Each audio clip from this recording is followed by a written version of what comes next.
하나님은 여러분을 교회와 일터와 가정에서 분명히 일꾼으로 불러주었습니다. 그렇다면 하나님께서는 여러분을 일꾼으로서 어떤 평가를 내리실까요? 여러분은 삶에서 합당한 일꾼으로 살아가고 있습니까?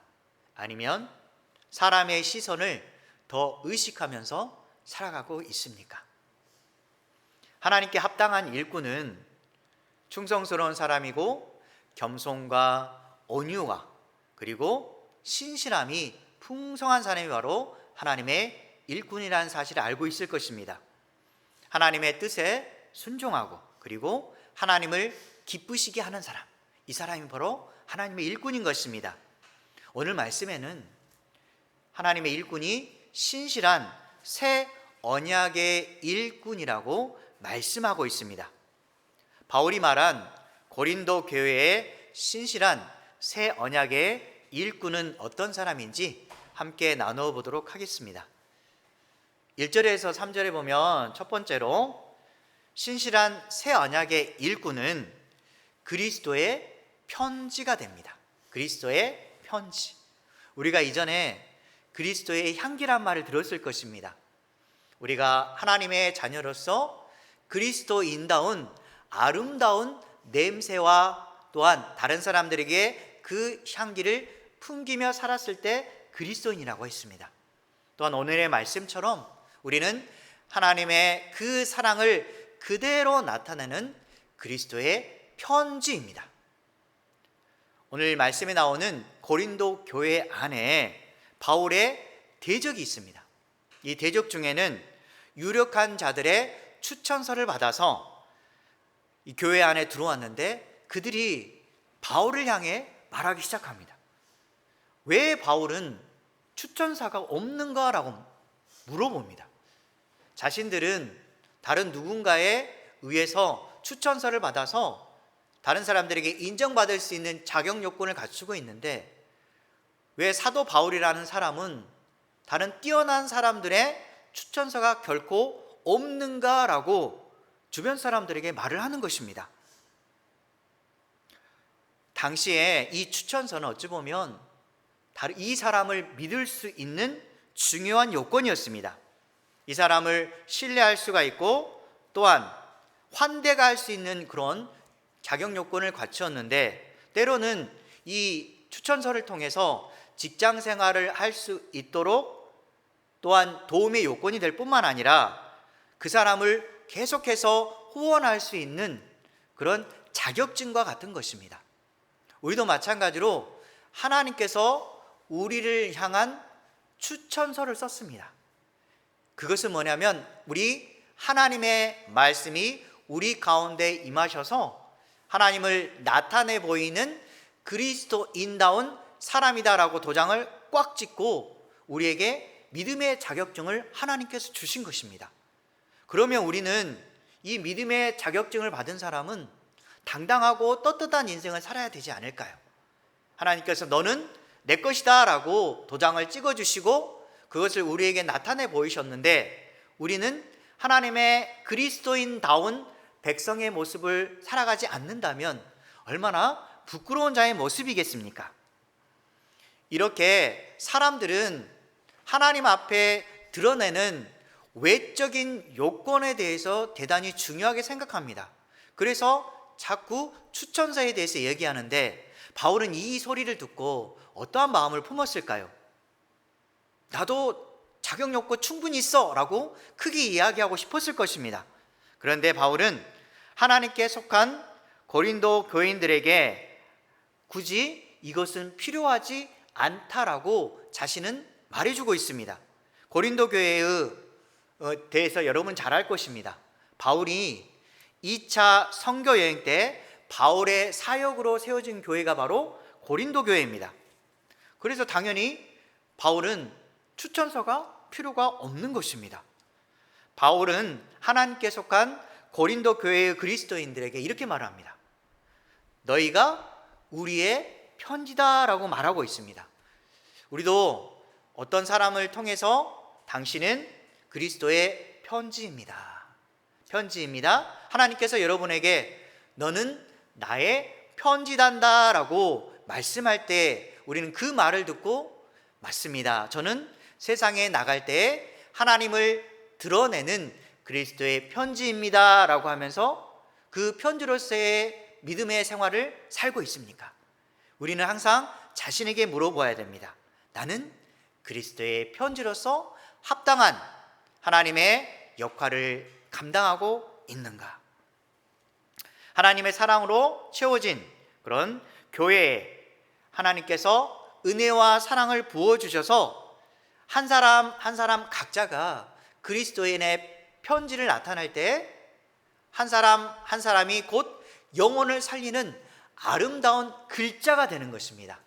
우리가 말을 한마디 할 때마다 하나님의 사랑이 드러내고 또한 그것을 받는 사람들이 그 하나님의 사랑을 듣고 나도 하나님의 사랑을 받는 사람으로서 그리스도인의 편지가 되고 싶습니다라는 서로의 마음이 전달되어지는 것입니다. 이게 편지로서의 역할입니다. 하나님의 사랑으로 채워진 교회의 성도들이 곧 바울의 입장에서는 자신의 추천서이자 사역의 증정성을 보여주는 증명서 역할을 하고 있는 것입니다. 그런데 하나님의 복음을 전하는 이 증명사라는 사실을 어떻게 알 수 있을까요? 그것은 삶에서 얼마나 믿음의 열매를 맺고 있느냐에 따라서 달려 있습니다. 마태복음 7장 15절에서 17절 말씀 함께 읽도록 하겠습니다. 거짓 선지자들을 삼가라. 양의 옷을 입고 너희에게 나와오나 속에는 노략질하는 일이라. 그들의 열매로 그들을 알지니 가시나무에서 포도를 또는 엉겅퀴에서 무화과를 따겠느냐. 이와 같이 좋은 나무마다 아름다운 열매를 맺고 못된 나무가 나쁜 열매를 맺나니. 여기서 말씀처럼 좋은 나무는 좋은 열매를 맺게 되어 있습니다. 어떻게 나쁜 나무가 엉겅퀴와 같이 가시와 같은 것이 좋은 열매를 맺을 수 있겠습니까? 우리는 하나님으로부터 선택된 아름다운 나무들입니다. 이 나무가 주렁주렁 열매를 맺어서 다른 사람들을 먹이는, 살리는 그런 열매를 맺는 그런 삶을 사는 게 진정한 그리스도인다운 삶입니다. 신실하신 하나님의 역사하심과 바울의 사역으로 세워진 그 교회처럼 우리도 마찬가지로 이 교회가 하나님의 사랑으로 채워지고 그리고 아름다운 열매를 맺어서 사람들에게 하나님의 사랑을 증거하는 아름다운 복음의 사람들이 되시기 바랍니다. 우린 진정한 아름다운 열매를 맺는 사람입니다. 그래서 우리가 삶에서 어떤 삶을 살아가야 될까요? 가장 중요한 것은 조금 전에 얘기했듯이 하나님의 백성으로서 그리스도인의 편지로서 열매 맺는 삶으로서 하나님께 영광을 돌려야 된다는 것입니다. 요한복음 15장 8절에 보면 이렇게 나와 있습니다. 함께 읽겠습니다. 너희가 열매를 많이 맺으면 내 아버지께서 영광을 받으실 것이요 너희는 내 제자가 되리라. 열매를 조금 열매를 맺으라는 게 아닙니다. 많은 열매를 맺어서 하나님을 기쁘게 해드리고 그러면 우리는 하나님께 영광을 돌리는 자가 될 뿐만 아니라 하나님의 제자가 됩니다. 그리스도인다운 제자가 된다고 말씀합니다. 그러면 방금 열매를 주렁주렁 맺으라고 했는데 어떤 열매를 맺어야 될까요? 그것은 성령의 열매입니다. 우리 여러분 잘 알 것입니다. 성령의 9가지 열매. 그것은 갈라디아서 5장 22절에서 23절 말씀 함께 읽도록 하겠습니다. 오직 성령의 열매는 사랑과 희락과 화평과 오래 참음과 자비와 양성과 충성과 온유와 절제니 이 같은 것을 금지할 법이 없느니라. 아멘. 성령의 열매를 맺는 사람은 그 안에 사랑이 있어야 됩니다. 이전에 하나님을 몰았을 때는 내 욕심대로 나만을 위해서 살았는데 다른 사람을 사랑하는 마음이 부족했는데 그리스도인의 마음을 알고 그리스도의 편지가 된 사람은 사랑이 이제 공급되어지기 시작합니다.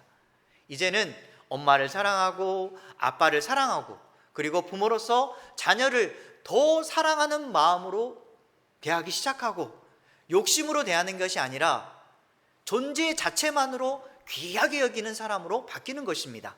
또한 이전에는 늘 울상이었는데 얼굴 안에 기쁨이 나타내 보이기 시작합니다. 맞아, 이 세상을 사랑하는 진정한 이유는 무엇인가를 많이 쟁취하고 나를 돋보이기 위해서, 자녀가 잘 돼서 세상에서 칭찬받고 인정받는 그런 삶보다는 하나님께 인정받아서 기쁨으로 살아가는 것이 가장 중요한 거야 라고 깨닫기 시작하는 그 순간 내 안에 기쁨이 일어나기 시작합니다. 얼굴에 화색이 돌기 시작하고 조금 것도 가지지 않는다고 해서 낭망하는 것이 아니라 작은 것을 주신 하나님께 감사하는 마음으로 기쁨이 넘치게 됩니다. 그리고 그 안에 화평이 일어나기 시작합니다. 분명히 삶을 살다 보면 흔들리는 인생을 살 수밖에 없습니다. 주변 사람을 보니까 이런 일을 해서 잘 되는 것 같아서 나도 이 정도는 돼야지 라고 생각하면서 자녀들이나 또 가정에 있어서 어떤 조건들을 가지려고 합니다. 하지만 주님을 만나고 성령의 은혜가 충만한 사람은 작은 것에도 만족하고 내 안에 화평이 일어나기 시작합니다. 물론 약간의 흔들림은 있지만 그 흔들림 가운데서도 하나님께서 주신 그 기쁨과 사랑이 안에 들어온 후로부터는 어려움이 있더라도 화평이 일어나서 하나님을 붙잡고 살아가는 인생으로 자꾸 바뀌어가는 것입니다. 그리고 또 다른 것이 무엇입니까? 이전에는 인내하지 못했는데 주님께 주신 그 은혜를 체험함으로 말미암아서 어려움이 오더라도 한 번 화를 냈던 그 모습에서 이제는 두 번 참기 시작하고 조금씩 인내하는 과정이 길어지기 시작합니다. 그리고 사람을 사랑하면서 자비로운 마음이 들기 시작합니다. 이전에는 막 정죄하는 마음이 있었는데 이제 정죄하라는 것이 아니라 맞아, 나도 부족한데 당신은 어떡하겠습니까? 라고 그 사람을 이해하기 시작하고 긍휼과 자비스러운 마음이 내 안에 들어오기 시작하는 것입니다. 그리고 양선, 선한 마음을 가지려고 하고 무엇보다도 하나님께 충성하라는 마음이 커져갑니다. 세상에서 충성하는 마음이 있었는데 그것은 결코 중요하지 않다는 사실을 깨닫기 시작하고 하나님을 기쁘게 해드리기 위해서 자신의 일보다는 하나님의 일에 먼저 생각하고 앞장서서 살아가는 그 사람, 충성스러운 사람이 되기 시작하고 마음속에 온유하는 마음, 그리고 마지막 것이 절제하는 마음이 생깁니다. 이전엔 보통 사람들처럼 물질이 있으면 많이 쓰려고 하고 움켜잡으려고 하고 그리고 화나는 것이나 여러 면에 있어서 인내하지 못했는데 갑자기 절제하는 사람으로 바뀌기 시작합니다. 조금만 화내도 막 화가 올라와서 신경적으로 변하고 분노를 참지 못했는데 이제는 사랑과 온유함이 들어오는 그 순간 내 분냄도 절제하기 시작하고 하나님의 사랑으로 생각하고 대우하려고 하고 말하려고 하는 마음이 계속해서 생겨나기 시작합니다. 이게 바로 성령으로 열매 맺는 사람입니다. 여러분들 한번 자신 속에 이것을 비추어 보시기 바랍니다. 내 안에 사랑과 희락과 화평과 오래 참음과 자비와 양성과 충성과 온유와 절제가 내 삶에서 주렁주렁 열매를 맺히고 있는가? 아니면 썩은 열매를 맺혀서 하나님의 마음을 아프게 하고 있는가? 잘 생각해 보시기 바랍니다. 성령의 열매는 성령님께서 맺게 하시는 성품의 변화입니다. 조금 전에 얘기했듯이 내 안에 마음에 그리스도인의 사랑이 들어오기 시작하고 이 마음의 변화가 계속해서 일어납니다. 그래서 하나님적인 마음이 내 안에 들어와서 하나님의 성품을 닮아가고 성령의 열매를 풍성히 맺어가는 삶으로 바뀌어가는 인생이 되는 것입니다. 그리스도인의 편지로서의 삶, 이것은 쉽게 말해서 하나님의 영으로 쓴 것이고 육의 마음판에 새겨져 있는 것입니다. 하나님의 사랑이 들어온 이후로부터는 머릿속보다는 이 머리 안에 있는 것이 내 마음에 들어와서 진심으로 하나님의 사람으로서 일하려고 노력하는 사람, 행함으로 주님을 기쁘게 해드린 사람으로 변하는 것입니다. 한번 주변에 있는 사람을 생각해 보십시오. 내가 과연 하나님을 사랑하는 사람으로서 섬김의 자세를 가지고 있는가? 그리고 하나님의 사랑을 나타내 보기 위해서 내 자신은 죽이고 예수 그리스도로 채워지는 그 인생을 내가 살아가고 있는가? 이 사람은 얼굴을 보면 잘 보입니다. 찡그리는 얼굴, 슬퍼하는 얼굴, 욕심에 가득 찬 얼굴이 아니라 인내하는 모습, 사랑하는 모습, 그리고 섬기려고 하는 그 모습이 그대로 나타나 보입니다. 왜냐하면 자신은 죽었고 그리스도가 살아나기 때문입니다. 여러분들도 마찬가지로 내 자신이 이제 고귀한 신분이 되었다는 사실에 대해서 기억하시고 나는 그리스도인의 편지이자 그리고 변화된 새 언약의 사람임을 기억하면서 늘 감사하며 사는 저와 여러분 되시기 바랍니다. 4절에서 6절에 보면 두 번째로 새 언약의 일꾼은 부르심과 소명의식을 가진 사람입니다. 부르심 그리고 소명의식. 여러분은 하나님의 부르심을 받은 사람입니까? 부르심을 받은 사람으로서 소명의식을 가지고 믿음을 향해 달려가고 있습니까? 나는 하나님의 사람입니다. 주님께서 나를 불러주셨사오매 내가 세상에 나가서 이 부르심에 합당한 소명의식을 가지고 주님을 위해서 일하겠습니다 라는 그 마음을 품고 단단히 믿음의 사람으로서 살아가는 것이 우리가 그리스도인으로서의 진정한 모습입니다. 바울은 오직 그리스도로 말미암아 하나님을 향한 확신이 있음을 고백합니다. 모든 사역은 다른 것으로부터 나오는 것이 아니라 오직 하나님으로부터 나오는 것입니다. 우리의 생각으로부터 나오는 것이 아니라 하나님께서 우리에게 마음을 주셔서 주님이 저를 통해서 주님의 역사를 이루어 주시기를 원합니다라는 진정한 심정으로 주님을 위해서 나아갈 때 내 마음에 감사가 일어나고 만족하는 그런 인생을 살아갈 수밖에 없는 것입니다. 하나님은 바울을 비롯하여서 우리에게 그리스도인에게 자격을 주셨습니다. 우리는 그러면 어떤 자격을 가지고 있을까요? 우리 조금 전에 얘기했던 새 언약의 일꾼으로서의 자격을 주셨습니다.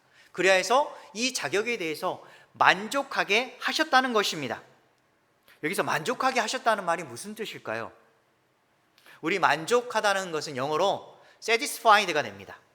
그런데 이런 의미보다는 competent의 의미입니다. 유능하고 능력 있다라는 말씀입니다. 이 말은 하나님께서 새 언약의 일꾼으로서 우리에게 자격 요건을 주셨을 뿐만 아니라 또한 감당할 수 있는 능력을 주셨다고 해서 competent, 유능하고 또한 능력 있다라고 말하는 것입니다. 그리고 만약에 여러분이 이런 자격 요건을 주었고 감당할 능력을 하나님께서 주셨는데 이 일꾼으로서 혹시 때로는 벅찰 때가 있습니다. 하나님, 제가 주님의 일을 하는데 내 능력으로는 감당하기가 힘듭니다. 이런 마음을 가지고 있을 때 하나님께서 나 몰라라 하지 않고 우리에게 이런 일을 감당할 수 있도록 필요한 것까지 공급해 주신다는 것입니다. 하나님께서는 우리에게 자격증을 주셨습니다. 너는 하나님의 새 언약의 일꾼이야 라고 도장 꽉 찍어 주시고 그리고 이것을 감당할 수 있는 능력을 주셨을 뿐만 아니라 또한 필요한 것 하나하나를 주님께서 공급해 주십니다. 근데 왜 우리는 못 느끼고 있을까요? 그것은 새 언약의 일꾼으로서 살아가려는 모습에 자신이 자꾸 삐뚤어지고 세상을 바라보니까 그렇습니다. 세상에 인정받는 사람으로 살려고 계속 그것에 매진하다 보니까 하나님 앞에 인정받으려는 그 모습에 대해서 자꾸 작아지는 것입니다.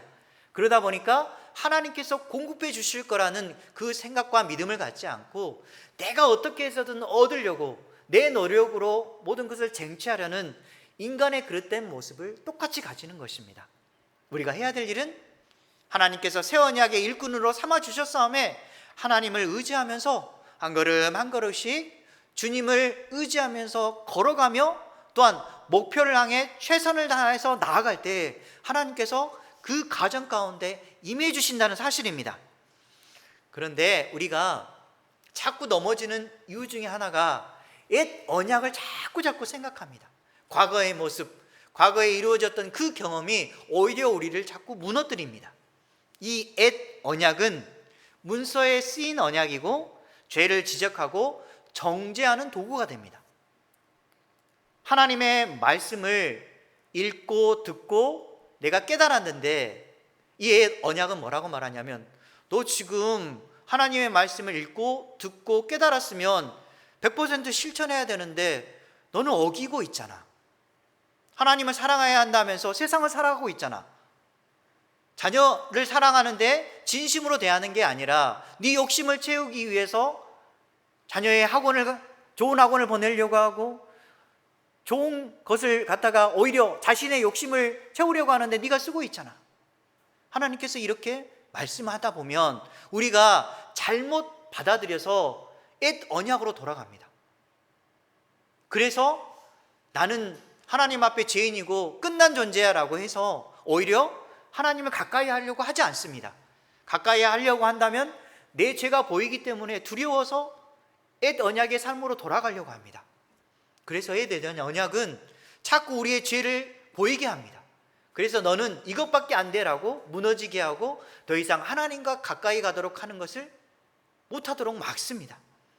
그래서 이 말씀에 보면 옛 언약은 정죄하는 도구가 되고 죽이는 도구가 됩니다. 근데 너무 놀라운 것은 특별히 하나님의 말씀을 잘 지키는 사람이 오히려 이런 역할을 한다는 것입니다. 옛 언약에 빠지는 사람. 나는 하나님 말씀을 잘 지키고 있어. 주일날 한 번도 안 빠졌고 새벽 예배도 잘 참석하고 공예배는 결코 빠지지 않아. 그리고 세상에 나가서 그래도 하나님의 복음을 증거한 사람이야 라고 하면서 다른 사람들에게 물어봅니다. 당신은 어떤 삶을 살아가고 있습니까? 나는 이런 삶을 살아가는데 당신은 왜 그런가요? 라고 하면서 정죄의 자리에 섭니다. 하나님께서 이것을 원하실까요? 하나님의 말씀을 지키는 것은 다른 사람부터 먼저 지키라고 있는 게 아니라 내 자신부터 하나님의 말씀을 적용하라고 하고 있습니다. 그래서 우리는 하나님 앞에 말씀을 적용하면 적용할수록 내 죄가 보이기 시작합니다. 율법을 바라보는 순간 내가 율법을 어겼구나. 하나님의 말씀을 어겼구나.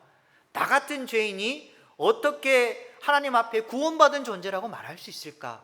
그래서 율법의 좋은 점은 뭐냐면 이 죄를 깨닫게 하는 것입니다. 하지만 옛 언약과 잘못된 율법으로 돌아가면 우리를 자꾸 죽이는 도구가 바로 율법이 됩니다. 그래서 로마서 7장 9절 말씀 함께 읽도록 하겠습니다. 전에 율법을 깨닫지 못했을 때에는 내가 살았더니 계명의 이름에 죄는 살아나고 나는 죽었도다. 말씀이 자꾸 들어오니까 나는 죽을 수밖에 없습니다. 한 가지 모든 것이 죄투성이라는 사실을 깨닫게 됩니다. 그래서 우리는 나는 죽을 수밖에 없는 존재구나 라는 사실을 알게 되는 것입니다. 새 언약은 무엇일까요? 그러면 새 언약은 마음판에 새겨져서 사람을 변화시키고 영생을 얻게 하는 것으로서 죽이는 것이 아니라 살리는 것입니다. 예레미야 31장 33절 말씀 함께 읽겠습니다. 그러나 그날 후에 내가 이스라엘 집과 맺을 언약은 이러하니 곧 내가 나의 법을 그들의 속에 두며 그들의 마음에 기록하여 나는 그들의 하나님이 되고 그들은 내 백성이 될 것이라. 여호와의 말씀이니라. 아멘. 하나님과 우리 안에 맺은 언약은 마음속에 그대로 기록됩니다. 하나님의 그 말씀이 내 안에 들어와서 내 하나님이 진짜 하나님이 되는 것입니다. 그리고 하나님의 입장에서는 내가 하나님의 백성이 된다는 사실입니다. 내 하나님, 나는 하나님의 백성이 되었다는 그 사실을 내 마음판에 새기고 어떻게 해서든 예수님을 통해서 하나님의 백성이 됐다는 그 사실에 감격하며 살아가는 인생, 이게 바로 새 언약 속에 살아가는 사람의 모습입니다. 그 다음에 세 번째로 7절에서 11절에 보면 새 언약을 입은 일꾼은 구원의 은혜와 영광이 넘치는 영의 직분을 받은 사람입니다. 영의 직분은 곧 의의 직분이라고 하는데, 여러분들은 하나님께서 내려주신 영의 직분, 의의 직분을 받으며 살아가고 있습니까? 직분자로서 구원의 은혜와 영광 가운데 살아가고 있습니까? 만약에 여러분이 구원의 은혜가 내 안에 들어오지 않는다면 다시 한번 내 자신에 대해서 질문해 봐야 됩니다. 나는 하나님의 영의 직분을 받은 사람인가? 신실한 새 언약의 일꾼인가 질문해 봐야 됩니다. 새 언약의 일꾼은 내 안에서 구원의 은혜와 사랑과 감격이 차고 넘치는 사람입니다. 왜냐하면 우리가 조금 전에 얘기했던 율법으로 말미암아 죽을 수밖에 없었던 존재인데, 죄로 인하여서 하나님께 심판받을 수밖에 없는 존재인데, 나의 이 죄성을 하나님께서 가져가 주시고 너는 죄가 없어 라고 말씀하시면서 나를 하나님의 자녀 삼아 주시고 하나님의 백성으로서 믿음으로 살아가게 하는 하나님의 그 마음이 내 안에 들어오는 것입니다. 그러면 어떻게 해서든 그분을 기쁘게 해드리기 위해서 내가 받은 직분에 충성하고, 또한 교회에서도 세상에서도 하나님의 영광을 위해서 끝까지 살아가려고 하는 사람, 이 사람이 진짜 새 언약의 일꾼인 것입니다. 이 일꾼이 아닌 사람들은 자꾸 세상에 빠지게 되고 세상에 주는 그 달콤한 유혹에 넘어가서 사탕처럼 자꾸 세상의 좋은 것들을 빨아먹으려고 하다가 결국 인생에서 넘어지다가 주님 앞에 무릎을 꿇는 자밖에 될 수가 없는 것입니다. 모세가 대표하는 것은 율법입니다. 하지만 그의 직분도 상당히 중요합니다. 왜냐하면 사람들에게 너의 죄는 이거야 라는 사실을 깨닫게 해주도록 계속해서 말씀하기 때문입니다. 그래서 율법의 직분도 상당히 중요하다고 합니다. 하지만 이 직분보다 더 중요한 게 바로 영의 직분이라고 합니다. 분명히 계명의 효과는 정죄한다고 했습니다. 그래서 우리를 죽음에 이르게 하는데 이것은 잘못된 것일까요? 무조건 율법은 사라져야만 할까요? 우리에게 너는 이런 죄를 짓고 있어 라고 말해주는 것이 잘못일까요? 분명히 이것은 결코 잘못된 것은 아닙니다. 중요한 역할이 있습니다. 그것은 갈라디아서 3장 24절 말씀 함께 읽겠습니다. 이같이 율법이 우리를 그리스도께로 인도하는 초등교사가 되어 우리로 하여금 믿음으로 말미암아 의롭다함을 얻게 하려 함이라. 과거에는 율법이 몽학 선생이라고 나와 있습니다. 지금은 초등교사로 바뀌었는데 우리를 하나님의 사랑과 은혜를 깨닫도록 하는 중요한 믿음의 역할을 하는 게 바로 율법 선생입니다. 그리고 초등교사로서 바르게 가르쳐서 하나님께로 인도하는 게 바로 우리 율법이 되는 것입니다. 내 죄를 깨닫고 오직 그리스도인의 믿음으로 말미암아 구원을 받는다는 사실을 깨닫게 하는 게 바로 하나님의 말씀인 것입니다. 그래서 늘 말씀을 읽고 나의 죄에 대해서 알고 다시는 하나님 이런 죄를 짓지 않도록 하겠습니다라고 다짐하고 나 같은 죄인 살리신 주님 감사합니다라고 돌아가는 게 하는 것이 바로 율법의 역할인 것입니다. 그래야 해서 의의 직분을 받은 사람들은 더 영광이 넘친다라고 말하는 것입니다. 결국 영의 직분의 영광은 이전의 것에 보다도 훨씬 더 귀하고 아름다운 영광이 되는 것입니다. 그래서 결국 옛 언약보다 새 언약이 오늘 말씀처럼 이해하기 힘들겠지만 더 우월하다, 더 뛰어나다라고 강조하고 있는 것입니다. 왜 그럴까요? 그것은 하나님이 예수 그리스도를 이 땅에 보내셔서 새 언약을 주심으로 말미암아 옛 언약의 사역이 끝났습니다. 이제 옛 언약의 사역이 끝나고 율법은 우리를 더 이상 의롭게 할 수 없고 오직 예수 그리스도의 구원의 은혜가 우리를 의롭게 하고 영원히 살리기 때문입니다. 그렇다면 우리가 해야 될 일이 무엇일까요? 옛 언약이 아닌 새 언약의 일꾼으로서 하나님께 인정받기 위해서 살아가는 인생은 어떤 삶일까요? 로마서 10장 15절 말씀 함께 읽도록 하겠습니다. 보내심을 받지 아니하였으면 어찌 전파하리요? 기록된 바 아름답도다. 좋은 소식을 전하는 자들의 발이요 함과 같으니라. 아멘. 우리는 좋은 소식을 전하는 그리스도인의 향기이자 그리스도의 편지입니다. 그대로 냄새를 풍기고 또한 편지로서의 인생을 살아가야 되는데 그리스도의 복음을 전하여서 생명을 살리는 귀하고 영광스러운 한 사람이 되시기 바랍니다. 여러분들이 생각나는 사람이 있을 것입니다. 내가 귀하고 영광스러운 존재로서의 삶을 살아가야 될 때 복음을 증거하기 위해서는 가장 먼저 가정부터 복음이 확산이 돼야 됩니다. 내 가정에 믿지 않는 사람이 있다면 그 사람에게 어떻게 해서든 이 구원의 기쁜 소식을 알려줘야 됩니다. 내가 낮아지더라도 하나님 높여줄 수 있기 위해서 내 자신을 죽이고 그 사람을 섬기면서 하나님을 믿을 수 있도록 구원의 역할을 하는 내가 돼야 됩니다.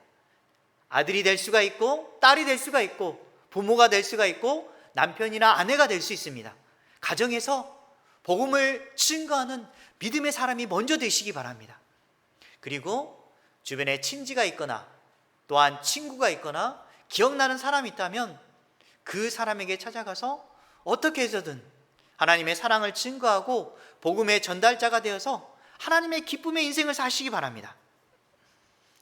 하나님은 복음으로 생명을 살릴 한 사람을 찾고 계십니다. 그 한 사람이 나이고 여러분입니다. 여러분이 복음을 증거하는 생명을 살리는 단 한 사람입니다.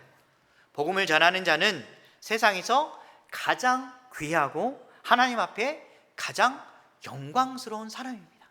분명히 여러분은 복음을 전한 후에 주님의 나라 갔을 때는 생명의 면류관을 받고 주님 앞에 칭찬을 받게 되리라 믿습니다. 말씀을 정리하도록 하겠습니다. 진정한 그리스도인은 주일날 예배 드리는 것으로 끝나는 것이 결코 아닙니다. 모든 삶의 여정에서 진정한 열매가 나타나는 것입니다. 그리스도의 편지로서 열매 맺는 삶으로 하나님께 영광 돌리시기 바랍니다. 또한 하나님의 부르심을 받고 삶으로 하나님께 영광 돌릴 때 구원의 은혜가 넘치는 영의 직분을 잘 감당하시기 바랍니다. 그리스도의 복음을 전하여 생명을 살리는 영광스러운 한 사람이 되시기 바랍니다. 그리하여서 삶의 여정에서 세상의 빛과 소금의 역할을 감당하는 저와 여러분 되시길 주님의 이름으로 간절히 축원합니다.